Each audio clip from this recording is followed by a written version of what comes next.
Greek Archbishop says Islam is a political party, not a religion, and its followers are, quote, people of war.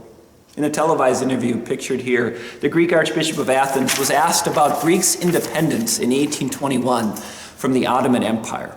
And he said that the Nation of Islam then and now are more concerned with politics and war than religion. I'll let you read up on the independence of the Greek nation in 1821 and come to your own decisions based on history on the Ottoman Empire. But I wanted to speak on one thing, because yes, there's all sorts of political tropes and don't say this, and this is picking on one religion or another. But imagine something. Imagine that a religious leader would call another religious party more politics than religion. You know, that's actually sounding very American to me.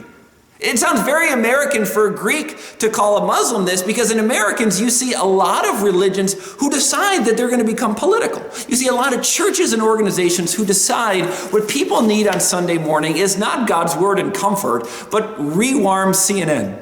And I think you could make that same charge for other churches in this area or this country, whether one side or the other. It's a scary thing when a religious leader would feel so confident to say that, and yet I think I could say that about some churches in my area.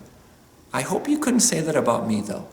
I hope when you came to our church service or you watched it online, you didn't hear a whiff of politics, but what you heard, Psalm 32, was this. Then I acknowledged my sin to you and did not cover up my iniquity.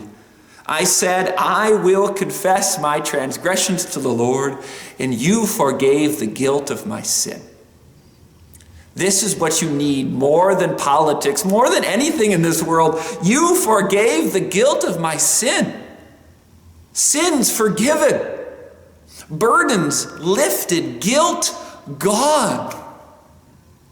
This is what churches are to preach. And some don't, because that's not their goals. But here, ours, God's word, his truth, confess transgressions and forgive the guilt of my sin. This is what changes people and nations and eternities and the scope of history. Forgiveness, not war.